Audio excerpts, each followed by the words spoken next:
É com muito temor e tremor que nós nos colocamos, né, diante do Senhor e da sua palavra.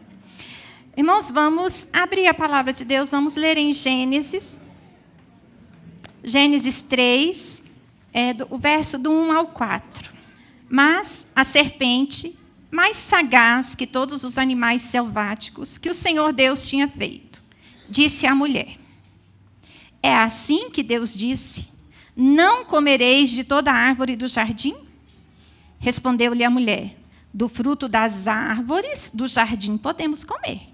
Mas do fruto da árvore que está no meio do jardim, disse Deus: dele não comereis, nem tocareis nele, para que não morrais.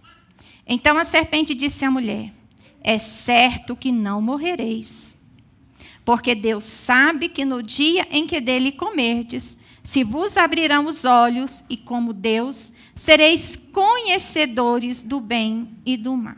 Até aqui. Oi? Ah, não foi comigo, não. Você que tinha falado comigo.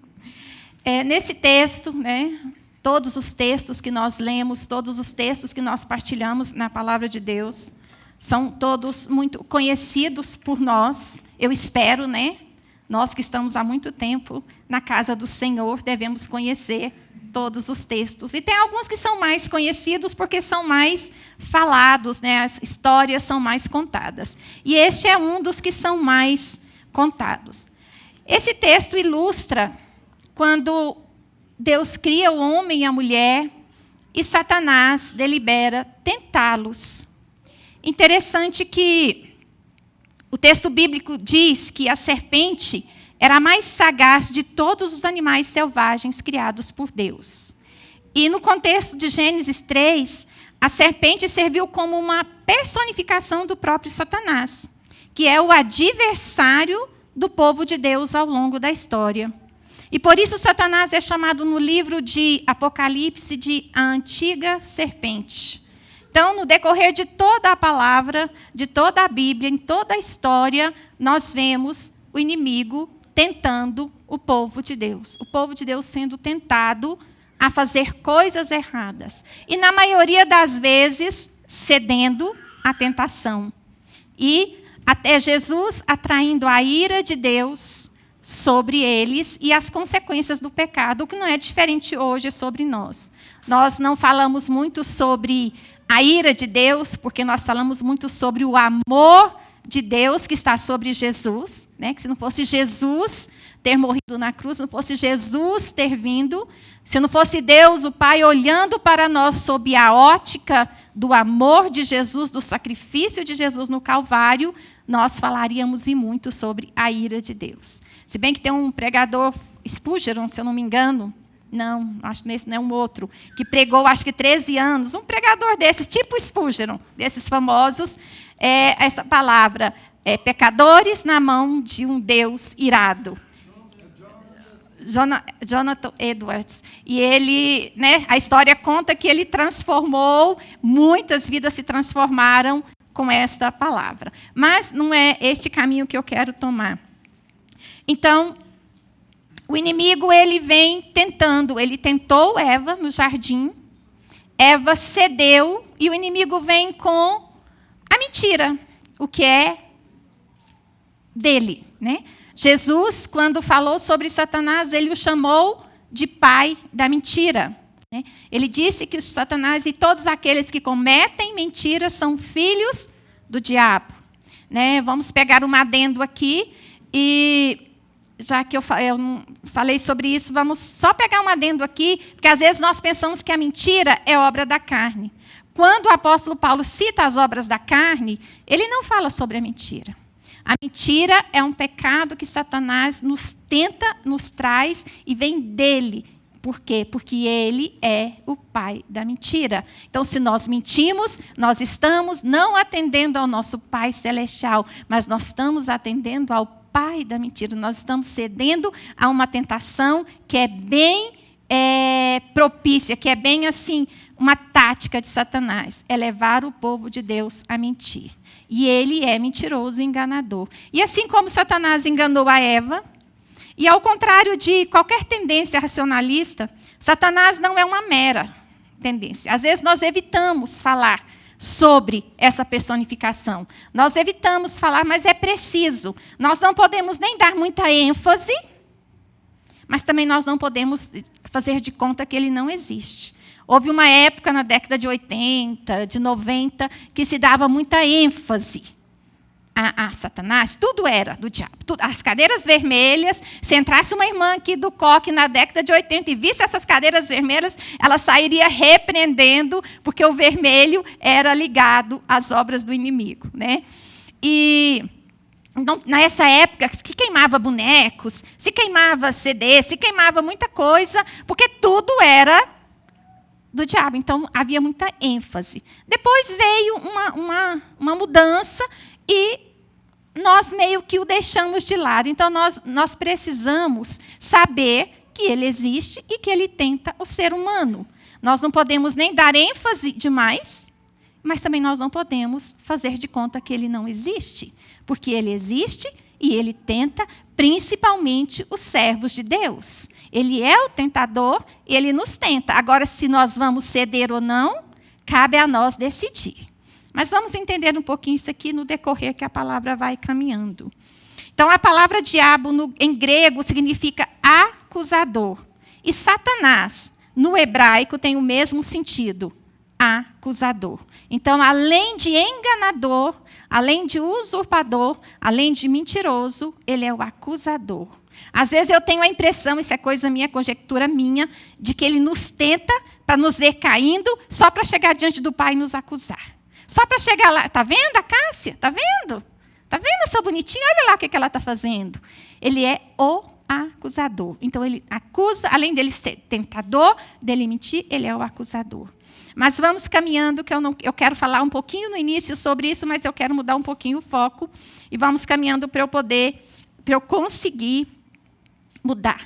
E é interessante notar que o tentador, ele se dirigiu diretamente à mulher. E a Bíblia não explica por que Satanás tentou a mulher e não o homem.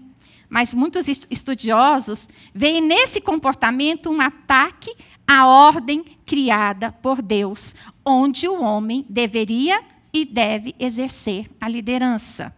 E Deus criou a mulher com uma força. A mulher tem dificuldade de se submeter. A mulher tem dificuldade de obedecer. É uma dificuldade. Vocês, mulheres, não digam que não. Vocês estarão mentindo para vocês mesmas. Eu, como mulher, atesto isso. A mulher tem dificuldade de se submeter.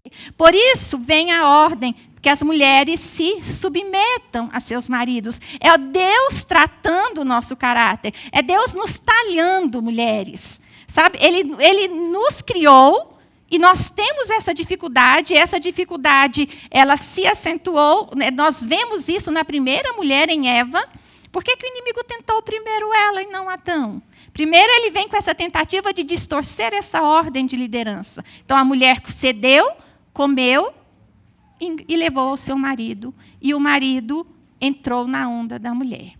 E a mulher tem essa dificuldade de submeter. Então, quando o Senhor dá a ordem às mulheres que se submetam ao senhorio de Cristo e ao seu marido, isso é Deus trabalhando o nosso caráter, é Deus nos talhando. E já o homem tem dificuldade de liderança. Vocês podem ver em muitos casamentos, quando a mulher assume a liderança, o homem descansa. É ou não é? Quando é a mulher que não tem uma como é que eu falo? Fugiu a palavra aqui. Uma união, não tem um consenso, não tem um acordo ali, que eles não têm um entendimento de que o homem é o cabeça e de que a mulher, né, está sujeita, mas os dois andam juntos em Cristo. Só que aí, às vezes nós podemos falar que são casamentos não cristãos, mas muitos casamentos cristãos nós vemos isso. Quando a mulher tem uma personalidade muito forte e ela se impõe, e o homem Deixa a mulher liderar. Né? Eu nunca liderei casados, mas eu vejo, eu observo nos líderes, eu observo, às vezes, em alguns comentários, exatamente esse tratamento que acontece nos casais, que muitos casais precisam passar por esse tratamento. Porque o homem, ele tem essa dificuldade de liderar. Então, se a mulher se impõe, se ela lidera, ele cruza os braços, descansa e deixa ela fazer e acontecer. Se puder trabalhar e ser a provedora, melhor ainda. Não é? E isso, então o homem, Deus deu ao homem essa incumbência de liderar. Liderar a sua casa, liderar a sua família, liderar. O homem é líder. E nós vemos essa distorção, essa é a palavra que eu queria. Nós vemos essa distorção lá no Éden. No primeiro casamento, tem essa distorção. Então, Satanás tentou primeiro a Eva, porque ele foi exatamente na fragilidade dela, a dificuldade de se submeter. E ele foi, com isso, ele atacou a fragilidade de Adão, que era a dificuldade de liderar. Então, Eva veio e falou, eu comi, você come também. Porque eu comi, você vai ter que comer. Está na Bíblia? Não, estou conjecturando. Eu comi, agora você come, porque eu já comi. Você não cuidou de mim, você não me protegeu, você não cuidou. Você não exerceu liderança sobre mim. Nós não podemos conjecturar dessa forma, imaginar a cena. Né? Você não exerceu liderança, eu caí, agora você vai ter que ir também, porque você deveria ter cuidado de mim e exercido liderança sobre mim. Então, esse é o papel do homem. Exercer a liderança sobre a mulher. E a mulher de se submeter, primeiro ao senhorio de Cristo, e lembrando, gente, que submissão não é subserviência. Né? Não estamos falando de subserviência, estamos falando de submissão à luz da palavra. E vamos, né, continuando. Então, Satanás, ele distorceu esta ordem, enganando primeiro a mulher, e a mulher exerceu liderança sobre o homem, e ele comeu. Mas você está querendo dizer que Eva forçou Adão a comer? Não, ela usou o poder dela de liderança e falou, agora eu comi, você vai comer também. Ou talvez ela usou a culpa, né? Nós não sabemos, a Bíblia não relata qual a conversa que eles tiveram antes. Assim como a Bíblia não relata o que aconteceu na caminhada de Eva até ela chegar ao ponto de cair, né? Ser tentada. Porque nós podemos imaginar que Eva não foi a primeira vez. A Satanás chegou lá na serpente e falou, olha, agora você vai comer, distorceu a palavra, e Eva cedeu. Eu acredito que houve assim como o inimigo faz conosco hoje, assim como a palavra diz que ele está ao nosso derredor, e ele ruge como um leão, buscando a quem ele possa devorar. Ele não é um leão, mas ele ruge como um, e ele busca a quem ele possa devorar. Assim também eu creio que o inimigo, ele rodeou Eva, ele observou as fraquezas de Eva, ele observou Adão, ele percebeu que se ele chegasse primeiro em Adão, ele não ia conseguir o que ele queria, então ele foi primeiro em Eva. Então ele rodeou, assim como ele faz conosco. Ele foi rodeando até ele ver o ponto fraco de Eva. E ele descobriu o ponto fraco de Eva. E ele foi no ponto fraco, certeiro. E ela caiu. E nós temos um ponto fraco. E o inimigo conhece o nosso ponto fraco. Ele conhece as nossas fraquezas. Você pode observar na sua caminhada cristã, cada vez que nós caímos em alguma tentação, não é naquilo que nós somos fortes. O inimigo não nos tenta naquilo que nós somos fortes. Ele nos tenta nas nossas fraquezas. Ah, mas nós temos, né, um recurso. Nós podemos. Quem é que nos ajuda nas nossas fraquezas?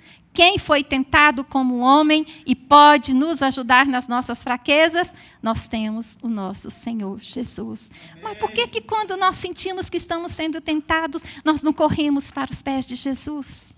Às vezes, nós até gostamos, nós até deixamos. Como será que foi a voz de Satanás na cabeça de Eva? Como será que foi? Doce, obrigada, pastor. Uma doce voz. Isso parece bom. Aí o que Eva fez? Olhou para a árvore. O que a Bíblia diz? Que ela viu que era uma árvore boa e agradável de se comer. O que Eva estava fazendo perto daquela árvore, por favor? Um jardim tão grande, tão lindo, tão cheio de frutos, tão cheio de coisas lindas. Eu fico imaginando os animais sem a maldição, sabe? Eu fico imaginando a beleza dos animais. Eu creio que eles eram muito mais lindos do que eles são hoje, sem a maldição que caiu sobre a terra. Imagina a beleza de tudo isso. Por mais que nós viajemos, por mais que nós encontremos ambientes naturais no mundo todo, não é comparável à beleza do Éden. Deus deixou algumas belezas naturais para que nós pudéssemos contemplar, para que nós pudéssemos falar como salmistas, que os céus proclamam a glória de Deus e o firmamento anuncia as obras de suas mãos, para que nós pudéssemos olhar para uma cachoeira, para uma natureza preservada e víssemos a mão de Deus ali. Deus ainda teve misericórdia de nós e deixou alguma beleza na terra. Mas eu imagino o Éden muito mais lindo. Eu imagino flores de cores que nós não podemos imaginar, que nós não temos condição de imaginar. Eu imagino um verde muito mais lindo, um céu muito mais azul, uma água muito mais cristalina. Eu imagino um Éden. E Eva tinha tudo isso a seu dispor. Mas ela foi ficar perto da árvore. Mas o Senhor disse que dessa eu não posso comer. E Satanás conheceu a fraqueza de Eva. E assim como ele conhece as nossas fraquezas. Por que nós não ficamos longe da árvore? Fique longe da árvore. Por que você vai olhar ser boa de se comer, ser agradável? Para quê? Se Deus te dá tanta coisa, você tem o Espírito Santo, você tem a presença do Senhor, você tem recursos às suas mãos para fugir de Satanás. Por que chegar perto da árvore? A nossa árvore hoje é aquela fraqueza que nós temos. É a nossa fraqueza. Então vamos ficar longe. Vamos ficar longe da árvore, porque nós sabemos qual é a nossa fraqueza. E ele nos tenta naquilo que nós temos fraqueza. E muitas vezes ele derruba o crente nas suas fraquezas. Por quê? Porque o crente está lá bisbilhotando, chegando perto. Então, se eu tenho essa fraqueza, por quê que eu não vou? Deixa eu dar um exemplo aqui. Se eu tenho uma fraqueza, se eu abro uma coisa simples, que não parece ser um erro, mas que se eu deixar aquilo me dominar, vai virar um erro. E é isso que o inimigo faz hoje. Ele vem com a sutileza. Aquilo que não parece ser, ele vai, não, mas não é bem assim. Isso você pode, o que tem? Né? Então, uma fraqueza que eu tenho hiperfoco. Então, se eu começo a ler, eu foco e eu não ouço, eu não quero saber o que está à minha volta, eu quero focar nisso aqui.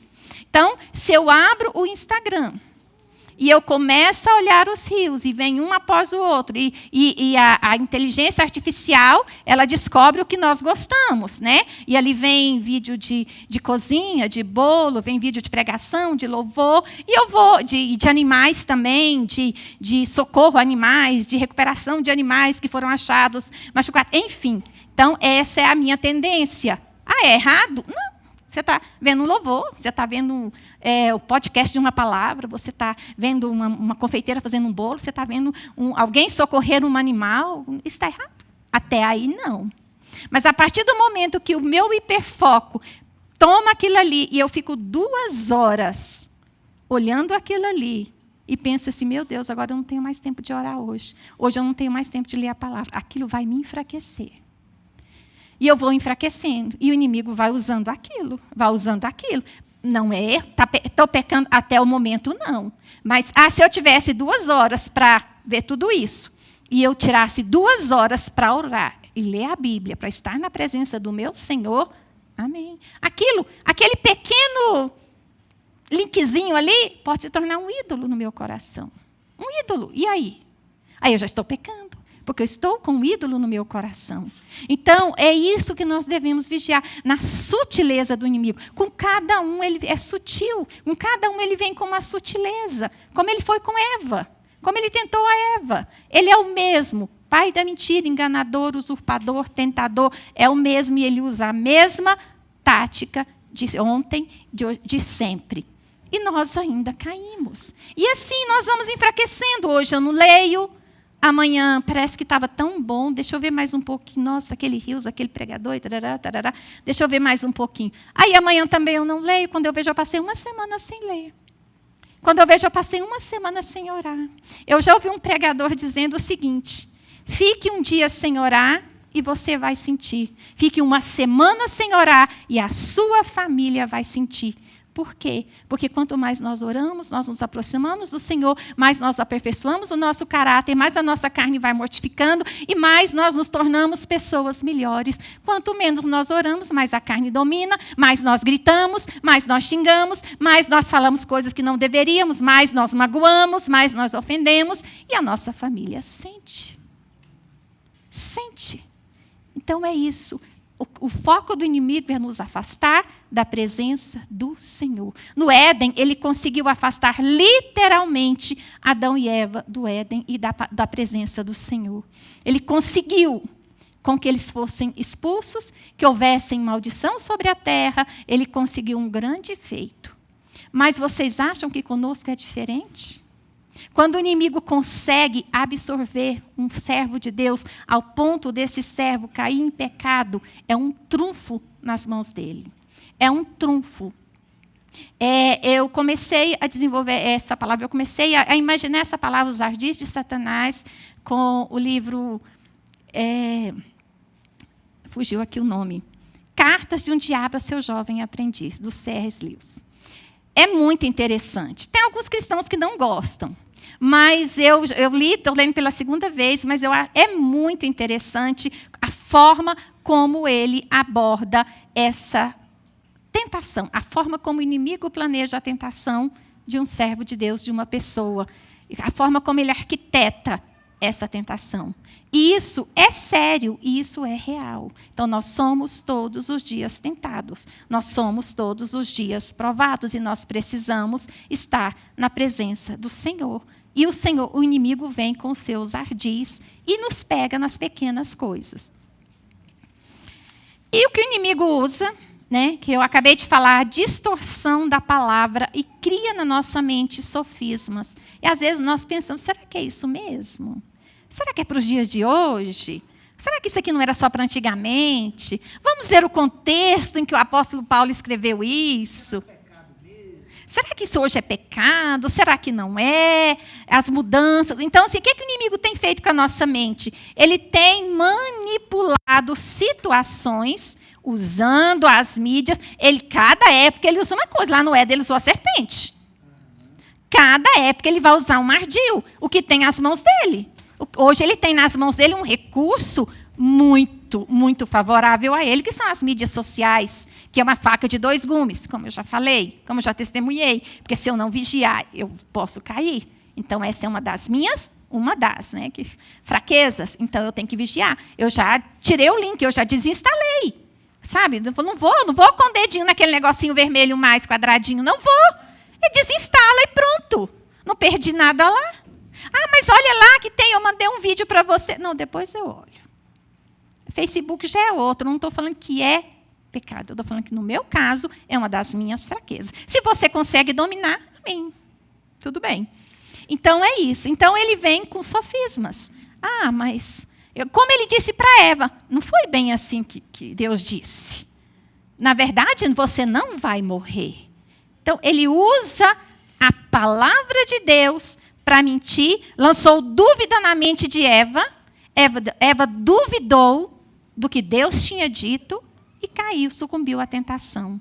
E hoje ele faz a mesma coisa. Ele lança dúvida na nossa mente, ele usa a palavra de Deus para jogar dúvida na nossa mente. As mídias sociais são uma das coisas. Nós precisamos ter conhecimento da palavra de Deus, porque nem tudo que nós ouvimos, que eles dizem, pessoas que se dizem pregadores, que se dizem alguma coisa, nem tudo que eles dizem é fato e é verdade. Nem tudo que eles dizem está de acordo com a palavra de Deus. E nós temos que ser como os bereanos. Todos sabem quem eram os bereanos, né? Aquele pessoal lá de Atos, quando Paulo chegou em Bereia, que ele começou a ensinar, os bereanos iam confirmar na Torá, na palavra, se aquilo que o apóstolo Paulo estava falando era verdade. Eles iam buscar onde é que está falando sobre o Messias. Onde é? Se esse Messias, se o que está falando lá em Amós, se está falando lá em Isaías, está falando realmente desse Jesus, vamos ver se é verdade? E eles iam e confirmavam o que o apóstolo Paulo dizia, se era realmente verdade. Nós temos que ser como os bereanos. Sabe, nem tudo que nós ouvimos é realidade, pode ser sofisma. Pode ser o inimigo tentando lançar sofismas na nossa mente. E assim como vem a questão da liberação, né? Hoje em dia se libera muita coisa, né? Parece tudo normal. Gente, esses tempos, uma crente, uma serva de Deus me perguntou, mas será que essa questão do homossexualismo é mesmo um pecado? É sério, gente, eu não estou inventando, não. Essa pessoa me fez essa pergunta. Mas será? Porque, sim, o amor de Deus é tão grande, né? A Bíblia não é tão clara sobre isso. Aí, vamos lá, Bereia, vamos lá na palavra que eu vou te mostrar se é ou não é. Sabe por quê? Mas parece que eles são pessoas assim. Tem alguns até que vão para a igreja, tem a igreja deles, eles buscam a Deus, eles louvam, né? Será que é mesmo errado? Sofismas, e vai tentando nos acostumar com isso. Gente, pasmem, mas nós ainda vamos ver crente achando que o aborto pode ser legalizado. Nós vamos ver misericórdia mesmo, mas são sofismas que o inimigo vai enfiando, incutindo na cabeça do povo de Deus. Primeiro ele começa lá no mundo, aí vem aquelas pessoas sociólogos, estudados, sabe, pseudo alguma coisa, e vem falando assim numa linguagem tão rebuscada, tão persuasiva, que vai enganando, se possível, até os crentes, como Jesus deixou claro. Que, se possível, enganaria até os crentes, os eleitos, até os crentes, os que hão de herdar a salvação, os que hão de herdar o reino, se possível.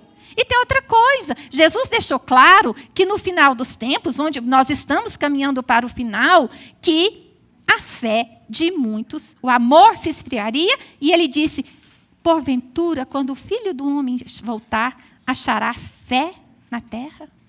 Fé. Seria possível que o amor dos crentes se esfriasse ao ponto de não existir?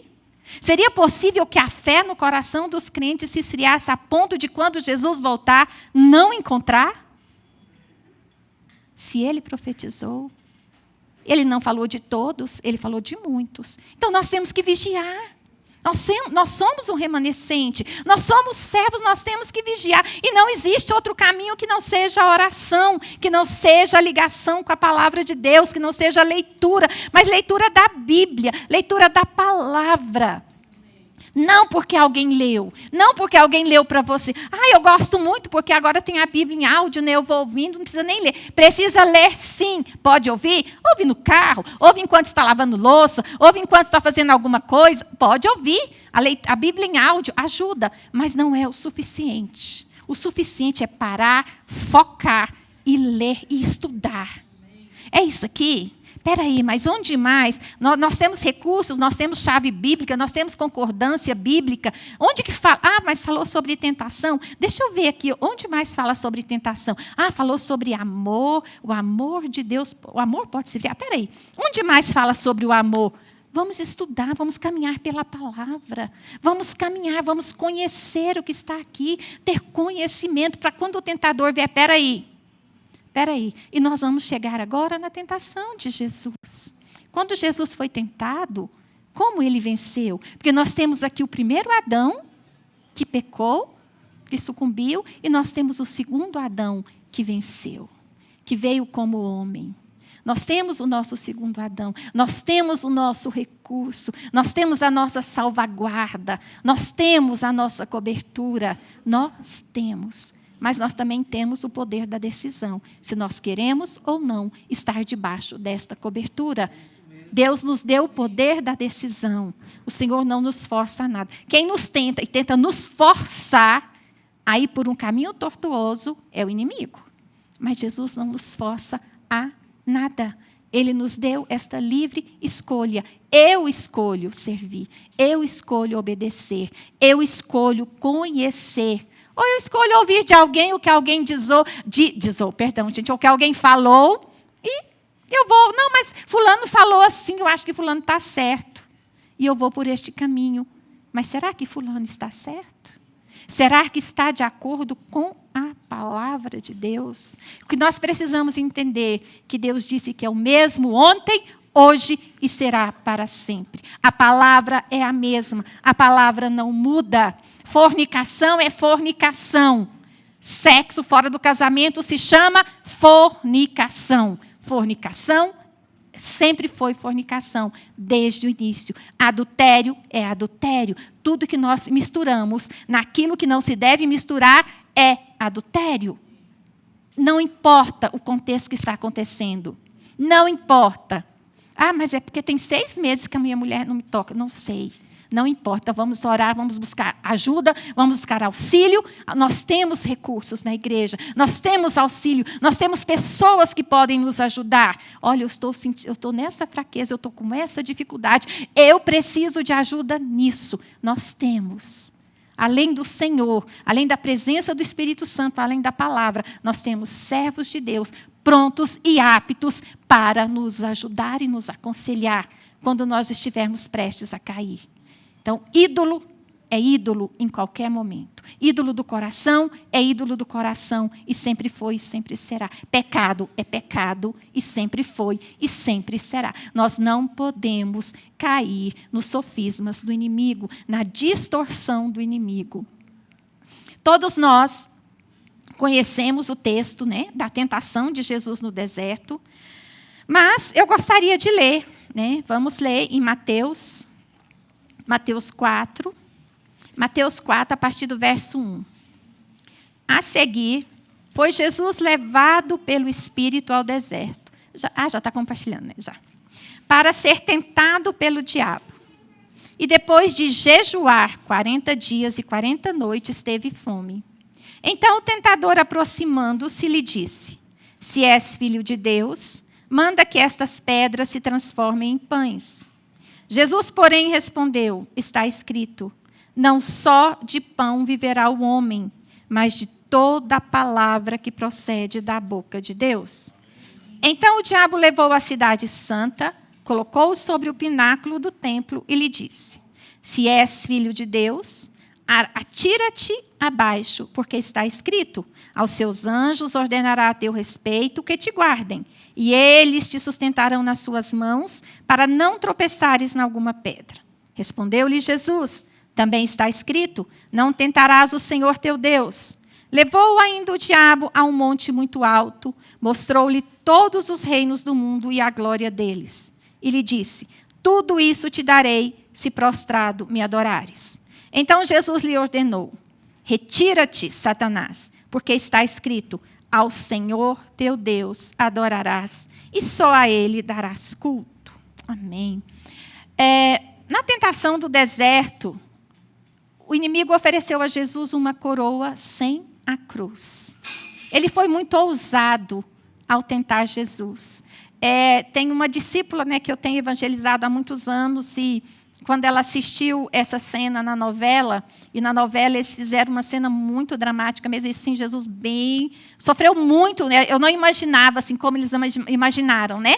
Jesus, após os 40 dias de jejum no deserto, ficar assim tão desfigurado. Eu não imaginava. Por quê? Porque até então eu não imaginava o Jesus homem. Então nós temos que ver que Jesus ali no deserto, ele estava como homem sendo tentado, e 40 dias sem comer, e num sol escaldante, num deserto, ficaria desfigurado, sim. E ela me perguntou, mas precisava disso? Ele não é o Filho de Deus? Precisava? Sim, precisava, para que na carta aos Hebreus, o escritor nos deixasse bem claro que ele, em tudo, foi tentado como homem, para que pudesse socorrer a nós que somos tentados. Então, ele em tudo que você é tentado, meu irmão, minha irmã, Jesus foi tentado. Em tudo. Porque é isso que a palavra diz. Ele foi tentado. Então, precisava sim. E o inimigo foi audacioso, foi corajoso. Bom, vamos lá, deixa eu tentar, vai que eu consiga alguma coisa, né? E se bem que, como diz o pastor Daniel, como dizia Lutero, até o diabo é o diabo de Deus. Então, mesmo se ele não quisesse, ele teria que ir, porque precisava acontecer dessa forma. para que Jesus em tudo fosse tentado e pudesse nos socorrer, e nos compreender, e nos perdoar. Mas na tentação, quais são os sofismas que o inimigo usa? Na primeira tentação, a expressão quando ele diz, se tu és filho de Deus, ele tenta lançar dúvida ao coração de Jesus. Se tu és, mas se tu és serva de Deus, Kelly, será que você é mesmo? Será que você é boazinha mesmo, Kelly? Sabe, ele tenta lançar dúvida aos nossos corações. Se Jesus te ama, será que Jesus te ama mesmo? Mas aconteceu tanta coisa com você, será que Jesus te ama? Será que Jesus estava te amando quando você estava lá naquela UTI entubada? Né? Então é isso, ele tenta lançar. Como ele tentou lançar dúvidas ao coração de Jesus, ele tenta lançar dúvidas sobre o amor de Deus em nossas vidas, principalmente quando nós estamos passando por alguma luta, quando nós estamos passando por alguma tribulação, quando o nosso caráter está sendo talhado nessa luta, nessa tribulação, o inimigo vem nos tentar lançando dúvida. Será que Deus te ama mesmo? Será que Deus está com você? Será que o amor de Deus está sobre a sua vida? E um dos principais, um dos maiores, um dos pecados que mais entristece o coração de Deus é a dúvida, é nós duvidarmos do amor dele por nossas vidas. É nós duvidarmos do cuidado dele conosco. Ainda que não esteja tudo bem, ainda que não estejamos no mar de rosas, ainda que não estejamos navegando num rio, na bonança, suavemente, a brisa suave sobre o nosso rosto, nada disso está acontecendo. É tempestade, é o barco quase furando, é o tubarão ali em volta, eu quase caindo no mar. Senhor da glória, o que está acontecendo? É nesse momento que o inimigo tenta lançar dúvida no nosso coração. Como ele tentou lançar dúvida no coração dos discípulos. Quando os discípulos estavam no barco, que veio o açoite das ondas, veio a tempestade, Jesus estava dormindo. O que os discípulos falaram? Senhor, não vês que estamos perecendo? Isso não é dúvida? Senhor, não vês que estamos perecendo? O Senhor não está vendo, Senhor? Então, naquele momento, eles duvidaram. E quem lançou essa dúvida no coração deles? O inimigo não estava, eles estão com medo, peraí, deixa eu pegar esse medinho deles e transformar em dúvida, eles vão lá provocar Jesus. É isso. É assim que o inimigo age. Então, a dúvida, gente, a dúvida não pode acontecer no nosso coração. Então, estamos em luta, estamos em prova, estamos em batalha, joelho no chão, oração, jejum, mortificação da carne. Vamos mortificar a carne, que o inimigo não tem como, ele vem pela nossa carne. Então, se mortifica a carne com jejum e oração, como que nós vamos ouvi-lo? Aí nós vamos ouvir quem? Ao nosso Senhor. Filha, eu estou contigo. Filha, essa prova é para te talhar. Filha, essa prova é para melhorar você nisso e nisso. Filha, eu estou sondando o seu coração. Filha, eu estou provando você. É muito mais lindo do que ouvir, Jesus não está com você. Onde está Deus nesta hora? Cadê o seu Deus? Não é muito melhor ouvir filho, filha? Gente, isso é possível se você nunca ouviu o teu Senhor se aproximar de você e falar, filha, filho, você precisa disso. Comece a orar e buscar e falar, Senhor, eu quero ouvir a tua voz, me chamando de filho, me chamando de filha, porque o inimigo tenta nos fazer duvidar da paternidade de Deus. Quantos vamos até Deus imaginando um Senhor lá no trono, mas não imaginamos um Pai? Sabe, quando Jesus disse, entra no teu quarto, fecha a tua porta e teu Pai que vem em secreto te ouvirá. Eu imagino, Jesus disse que na casa do Pai há muitas moradas. Eu imagino eu entrando no meu quarto, na casa do meu Pai. Não no meu quarto lá na minha casa, terreno, não. Imagine, tente fazer isso, faça esse exercício, mas é um exercício longo, eu vou avisar para vocês, é demorado. Não desanime, mas comece a tentar imaginar você entrando no seu quarto, na casa do seu Pai. Na casa do seu Pai tem um quarto que é só seu. E possivelmente você nunca entrou nesse quarto. Sabe, quando nós entramos no nosso quarto terreno, nós esperamos o Senhor vir até nós por meio da oração. Mas quando nós entramos no nosso quarto, que o Pai fez para nós, na casa do Pai, Ele já está lá. Ele já está lá. E nós sabemos que Jesus abriu um caminho, um novo e vivo caminho, que foi aberto pelo sangue de Jesus, nosso eterno sumo sacerdote. Um novo e vivo caminho. É por este caminho que você chega no seu quarto, na casa do seu Pai. É por este caminho, este novo e vivo caminho, o nosso eterno sumo sacerdote. Nós não precisamos de sacrifícios de animais. Nós não precisamos da intervenção humana. Nós só precisamos aprender este caminho para que nós entremos, não somente na sala do trono, para que nós entremos no nosso quarto, na casa do nosso Pai. Porque na casa do Pai há muitas moradas. Amém? Então, a primeira tentação de Jesus foi a dúvida, assim como ele lançou dúvida na mente de Eva. A segunda tentação de Jesus, Satanás pretendia fazer com que a desconfiança nascesse na mente de Jesus. Então, ele coloca, ao contrário da desconfiança, ele coloca numa posição de confiança presunçosa. Então, se tu és filho de Deus, vamos relembrar aqui, que eu já perdi a sequência, vamos lá. Ele levou a cidade santa e colocou ele sobre o pináculo do templo. Então, a autoconfiança. Ele tentou impor uma autoconfiança sobre Jesus. Então, se eu sou filho de Deus, eu posso pular daqui, que os anjos vão me pegar. Eu posso pular daqui. E outra coisa que ele tentou lançar na mente de Jesus, além da autoconfiança, foi a soberba. Bom, se eu pular daqui e os anjos me acolherem, todos vão me receber como Messias. Eu não vou precisar fazer tanta coisa, não é? Eu não vou precisar passar por tudo, porque eles já vão me receber como Messias. Mas o inimigo tentou um caminho distorcido. Ele tentou furar o caminho. Ele tentou fazer com que Jesus tivesse uma autoconfiança. Bom, se você é realmente o Filho de Deus, então, já que você acredita que você é Filho de Deus, pula daqui. E, às vezes, principalmente na década de 90, nós, com a doutrina da prosperidade, nós aprendemos muita coisa assim pela fé. Né? Pela fé.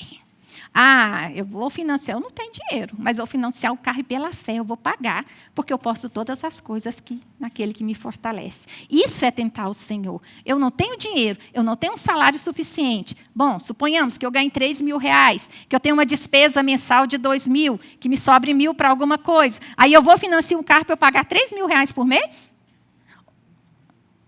Não dá certo. Isso é tentar ao Senhor. Isso é o que o inimigo tentou fazer com que Jesus fizesse. Tentar ao Senhor. Se você é filho de Deus, pula daqui. Que Ele dará ordem aos seus anjos para que te sustentem. Então, eu não vou... eu usei esse exemplo porque é o mais prático que me veio aqui à mente agora, né? Que muito crente costumava usar, não sei se ainda costuma usar hoje, pela fé, porque eu posso todas as coisas que naquele que me fortalece. Então, distorce. Isso é um sofisma. Isso é uma distorção da palavra de Deus. Então, às vezes, nós distorcemos a palavra de Deus e depois nós entramos em dívida. E vamos orar e chorar, Senhor, me abençoa pelo amor do teu nome, Senhor, eu preciso pagar esse carro, meu nome não pode ficar sujo, porque a tua palavra... Ainda vamos para cima do Senhor, mencionando, dando ideia para Deus, falando para Deus a palavra dele, como se Deus não conhecesse, porque a tua palavra diz que o Senhor há de suprir todas as minhas necessidades em glória por Cristo Jesus. Nós ainda vamos lançar sobre Deus a palavra, sendo que nós é que erramos, nós é que acreditamos num sofisma, numa mentira, e fizemos como o diabo faz. Usamos a palavra de Deus para tentar ao Senhor. Né? Então, nós precisamos entender. E eu já vi em muitos crentes acontecer isso. Né? Se nós adoecemos, é claro que o Senhor pode me curar sem eu passar pela mão do médico. Claro que pode acontecer. Mas Deus já usou um remédio para me curar também. Então, aí eu estou com uma doença grave, eu não vou ao médico, eu não vou me consultar, eu não vou tomar remédio, porque o Senhor vai me curar. Isso não é fé. Isso é tentar a Deus. Tem um caso que aconteceu em Pires do Rio, de uma irmã que começou a conhecer Jesus e ela tomava remédio para o coração. E isso realmente aconteceu, acho que a dona Marita vai se lembrar. E ela tomava remédios fortíssimos, remédios assim, ela tinha um problema sério no coração. E chegou uma irmã dessas bem pentecostais, nada contra as pentecostais, tá? Mas bem assim, e ela falou para a mulher assim: pisa na cabeça do diabo e joga esses remédios fora. Para de tomar esses remédios. E a irmã nova convertida fez isso. E 3 dias se passaram e essa irmã veio a falecer. Ela morreu. Isso realmente aconteceu. E pensem, é a única que estava indo, os filhos pequenos, o marido, não conheciam Jesus, eles iriam querer ir para o Senhor, essa família. Isso realmente aconteceu e essa irmã ficou em maus lençóis. Isso é tentar ao Senhor. Isso é usar a palavra de Deus contra o próprio Deus. E isso acontece. Se aconteceu naquela época, acontece hoje também. Que se nós entrarmos nos canais aí de alguns pentecostais do YouTube, nós vamos ver eles falando cada coisa que nós vamos pensar assim: meu Deus, tem misericórdia desses irmãos, né? Jesus falou que os doentes precisam de médico. Sim, mas então se eu decido, se eu adquiro uma doença grave e eu decido não fazer o tratamento, eu estou tentando ao mesmo. O Senhor pode me curar no processo? Pode. O Senhor pode falar: não, filha, eu vou te curar amanhã? Pode. O Senhor pode usar até o próprio médico para me dizer: olha, você vai ser curada pelo Senhor, para profetizar na minha vida. Então, sim, o Senhor pode, mas eu não buscar esse recurso é tentar ao Senhor. Então, essa foi a segunda tentação que o inimigo tentou fazer com Jesus. Na terceira, ele oferece, ele mente. Primeiro, ele mente. Porque ele diz que se me adorares, tudo isso te darei, será teu. Ele está mentindo. Porque lá no Salmo 24:1, a palavra nos diz: do Senhor é a terra e a sua plenitude, o mundo e aqueles que nele habitam. A terra é do Senhor, o mundo é do Senhor. Os que habitam na terra são do Senhor, eles não são de Satanás. Para começar, ele começou mentindo. Falando que tudo era dele, que ele ia dar tudo para Jesus. Quer dizer, ele é tão, sei lá, bobinho. Sei lá como é que eu chamo Satanás, ele é tão bobinho que ele achou que enganar Jesus com isso, com uma mentira dessas. Uma mentira deslavada dessa, como se Jesus não conhecesse a própria palavra dele. Né? O que ele mesmo disse. Mas Satanás tentou. Ele é a palavra. Ele, então, mas ele tentou. Vamos tentar. É o que ele faz conosco, vamos tentar. Né? E ele, desde o princípio, mostrou o seu caráter traiçoeiro, quando enganou o primeiro homem, no caso, né, enganou a mulher, e que por cobiça, no uso de seu livre arbítrio, no uso da sua livre escolha, espontânea vontade, desobedeceu a Deus. Então, a mulher cobiçou o conhecimento do bem e do mal. E o diabo usou isso, o inimigo usou a cobiça de Eva para tentá-la e derrubá-la. E ele tentou fazer o mesmo com Jesus. E ele tenta fazer o mesmo conosco. Porque a palavra de Deus diz que nós somos tentados. Lá em Tiago ele diz que nós somos tentados em nossas concupiscências e nossas cobiças. São 3 coisas, pastor Daniel, pastor Eliezer, me ajuda aí, Eunice. A concupiscência da carne, a cobiça dos olhos e a soberba da vida. Então, é a cobiça da carne, a concupiscência da carne, a cobiça dos olhos e a soberba da vida. Então, ele nos tenta nesses 3 aspectos. E como agora vem, nós somos todo o tempo tentados nos nossos desejos e concupiscências. O inimigo nos tenta nas nossas fragilidades, quando estamos vulneráveis. Ele sabe quando nós estamos vulneráveis. Ele sabe da nossa vulnerabilidade e ele nos tenta nisso. Por isso eu vou repetir: fique longe da árvore. Fique longe daquilo que é a sua fraqueza. Não chegue perto, não há necessidade. Não sonde a sua força. Não acha que você está fortinho demais. Não pense. Você é fortalecido no Senhor. O Senhor é a sua força, mas nós não somos fortes. Então, nós não podemos. E se nós cedemos à tentação do inimigo, nós perdemos a força do Senhor. Lá Acho que ainda tem um tempinho, né? Lá em Provérbios 4, 23, o Senhor, não precisa abrir não, irmãos, que é um verso conhecido. Sobre o tudo que se deve guardar, guarda o teu coração, porque dele procedem as fontes da vida. A palavra usada para guardar aqui é a mesma que foi usada no hebraico para Adão, quando Deus mandou ele guardar o jardim do Éden. Então, a palavra quer dizer cultivar. Deus mandou Adão guardar o jardim, cultivar o jardim. E é a mesma palavra usada aqui em Provérbios. Quando a palavra nos diz, guarde o teu coração, cultive o teu coração.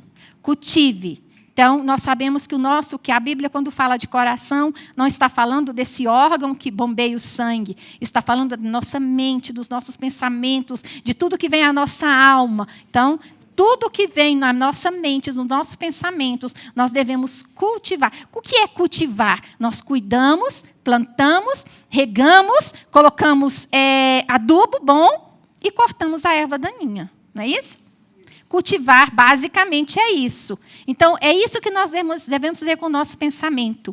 Regar com a palavra de Deus, regar com oração, cuidar e cortar a erva daninha, que é a tentação do inimigo, que são os sofismas do inimigo. Não deixar que entre na nossa mente. Ele pode até nos tentar, mas nós não podemos sucumbir à tentação do inimigo.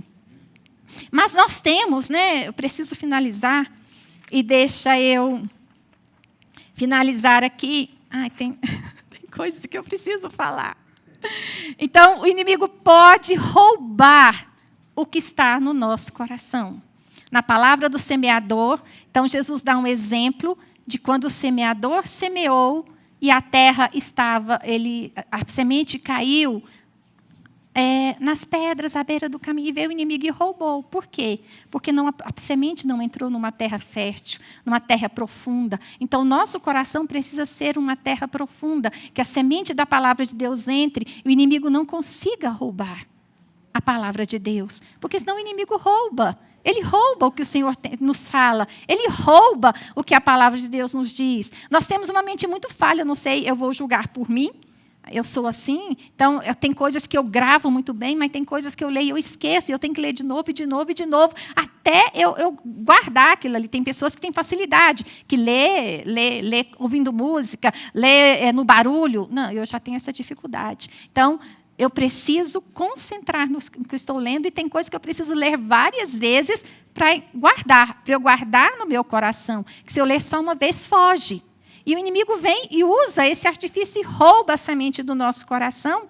E eu quero pegar a palavra do joio e do trigo aqui, a parábola do joio e do trigo, e fazer uma conjectura que o Senhor vem e semeia a palavra. O inimigo vem e joga o joio. Nós sabemos que o Senhor fala que o trigo são pessoas que servem a Deus e o joio são pessoas que não servem a Deus, que estão junto, tentando contaminar, tentando sufocar o trigo. Mas vamos trazer isso para a semente. Vamos trazer isso para o nosso coração. Então, o Senhor semeia a palavra dele no nosso coração e o inimigo vem e joga o joio. E aí vem a mesma coisa do sofisma. Porque nós sabemos, nós já ouvimos falar sobre isso, que o joio ele é muito parecido com o trigo. Então, o que o Senhor disse na parábola? O dono da plantação disse para os seus empregados, não colham agora. Porque o empregado falou assim, olha, o Senhor semeou a semente, veio o inimigo à noite e semeou o joio. Vamos arrancá-lo. E o Senhor da colheita disse, não, espera crescer, que na colheita nós vamos separar o joio do trigo. Não foi isso que ele disse? Por quê? Porque o joio é muito parecido com o trigo. Poderia acontecer que ao arrancar o joio, o trigo iria junto. E são os sofismas do inimigo. O inimigo, o joio é muito parecido com o trigo. E é sofisma. Então, a mentira do inimigo é muito parecida. Ele tenta fazer essa mentira se tornar verdade e ele usa a palavra de Deus. Por isso, vamos bater na mesma tecla, conhecimento da palavra, vida de oração. E vamos finalizar, agora eu vou finalizar mesmo. O Senhor, esse inexplicável, impressionante amor de Deus, com o qual Ele nos amou. Tá bom que o inimigo continua na terra tentando os servos de Deus. mas esse inexplicável, esse insondável amor de Deus. Quando eu imagino essa cena de o dono do tempo se sucumbindo, se submetendo ao próprio tempo para se fazer homem e nascer de uma mulher, esperar crescer no ventre de uma mulher, se tornar uma criança, um bebê frágil, com as fragilidades que todo bebê tem, crescer, né, se tornar um homem. Isso é amor. Isso é amor. Esse insondável amor de Deus, que nos livra de todas estas coisas. Mas esse insondável amor de Deus nos deu a livre escolha. Você pode escolher se você quer estar na presença de Deus, se você quer ceder às tentações do inimigo. Nós temos o poder de escolha. O inimigo não nos força a nada. Ele nos tenta, mas ele não nos força a nada. E, para finalizar, eu vou ler, não precisa abrir. Se a Esther conseguir compartilhar, Esther, Hebreus 2, verso 14. Visto, pois, que os filhos têm participação comum de carne e sangue, destes também ele igualmente participou, para que, por sua morte, destruísse aquele que tem o poder da morte, a saber, o diabo, e livrasse todos que, pelo pavor da morte, estavam sujeitos à escravidão por toda a vida. A obra de Jesus na cruz foi o triunfo sobre Satanás e sobre todas as hostes espirituais do mal. Mas se ele já triunfou na cruz, então por que eu sou tentado? Porque nós precisamos ser provados, o nosso caráter precisa ser aperfeiçoado. Ah, mas a Bíblia não diz que quando a gente converte, eis que tudo se fez novo? Tudo se fez novo? É um novo nascimento. O que é que Jesus disse? Que necessário nos é nascer de novo. Mas nós nascemos como uma criança nasce, indefesa, nós precisamos crescer. E a Bíblia nos convida a crescer na graça e no conhecimento da palavra de Deus. Então, nós estamos aqui para crescer na graça e no conhecimento da palavra de Deus. Jesus já fez tudo por nós. O que é que nós precisamos? Tomar o poder da decisão. Eu decido não sucumbir à tentação do inimigo. Eu decido não acreditar em sofismas. Eu decido investigar na palavra de Deus se o que estão falando é verdade ou não. Eu decido que pecado é pecado, porque a Bíblia diz que é pecado. Eu decido que pecado tem nome, e quando eu caio, eu preciso confessar o meu pecado, e ele tem nome. Ah, Senhor, me perdoa por todos os meus pecados por palavra. Como é? Que tem uma igreja que fala muito. Me perdoa por todos os meus pecados, seja por palavra, por atos, ou... São 3 coisas. Ações. Não, pecado tem nome. Pecado tem nome. Se eu mentir, Senhor, eu menti. Eu pequei, Senhor. Se eu enganei, Senhor, eu enganei a pessoa. Se eu falei mal, se eu fui maledicente, Senhor, eu fui maledicente de novo. Senhor, tem misericórdia de mim, me perdoa, me ajuda na minha fraqueza. E o Senhor vem e nos ajuda. Nós precisamos decidir, tomar a decisão, se eu vou aceitar ou não. Esse poder está em nossas mãos. O Senhor tem o poder de nos redimir, de nos perdoar, de nos livrar, de nos proteger. Esse insondável amor de Deus que cobre as nossas vidas. Ele tem esse poder. Mas se nós estivermos debaixo da cobertura do nosso Senhor. Amém? Então vamos decidir estar debaixo da cobertura do nosso Senhor. E vamos decidir confrontar os sofismas do inimigo com a palavra, como Jesus fez. Jesus deixou o exemplo, ele nos ensinou. Confronte o inimigo com a palavra. Então, se nós somos tentados, Jesus foi tentado no momento de fragilidade, no momento em que ele estava com fome, 40 dias sem comer, no sol escaldante, no deserto. Mas tinha que ser no deserto, não podia ser numa campina, não podia ser à beira de um lago. Não, tinha que ser no deserto.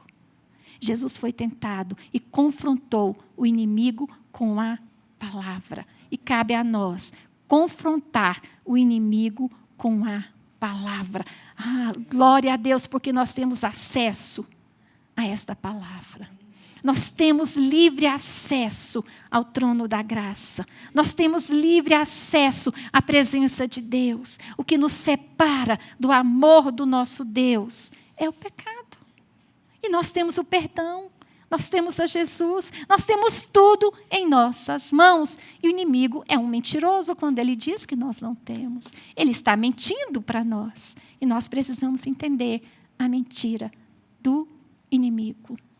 Eu até tinha colocado o tema dessa palavra, os ardis do inimigo, mas eu vou mudar, viu, Esté? O poder da escolha. O tema precisa ser esse, o poder da escolha. Vamos ficar de pé, vamos orar. Anjos te louvam, os anciãos se prostram.